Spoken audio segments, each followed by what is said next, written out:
interpreting the Bible can be hard. Here's 3 things to remember that will be helpful for you. Scholars talk about 3 worlds of the text. There's the world behind the text, there's the world of the text, and there's the world in front of the text. Whenever we read the Bible, we need to remember the 3 worlds that we're dealing with. The world of the text is what happens in the text that you're reading and around it. What's the literary context? Who are the main characters? Who does what? Where does it fall in the whole book or letter? And then where does it fall in the whole context of the scriptures?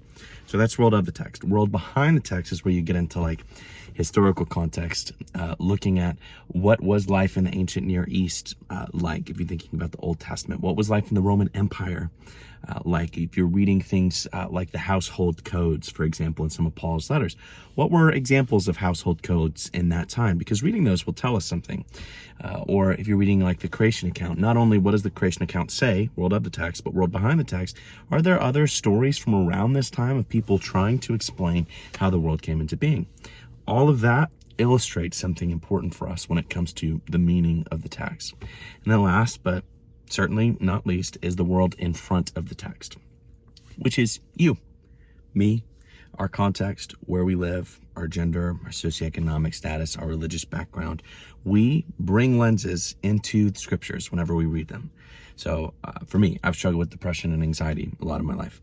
So when I read it, I see that in mind. I'm a white guy who is married and has little kids. I see that, and that affects the way that I read the scriptures. I grew up Christian. That affects the way I read scriptures. That's not always bad. In fact, a diversity of like people reading scriptures together can offer a lot of beauty. I think the mistake that a lot of people make sometimes in groups that talk only about, I only do exegesis, I never do eisegesis. Eisegesis is bad, exegesis is good. The mistake that sometimes people in that camp can make is that we all are doing eisegesis. We all have filters and lenses through which we read the Bible. The question is not, do you have bias? The question is, what are your biases? The question is not, do you have life experience that colors the text for you? It's, what are those? And so world in front of the text is important to label so that you know when you're going in. And also, it helps you discover, how might God want to meet me through this text that may not have been initially written to me, but it is for me. So world behind the text, world of the text, and world in front of the text. Remember those 3 things when you read scripture, and I think you will be blessed by it. And obviously different texts seem to require different amounts of those things.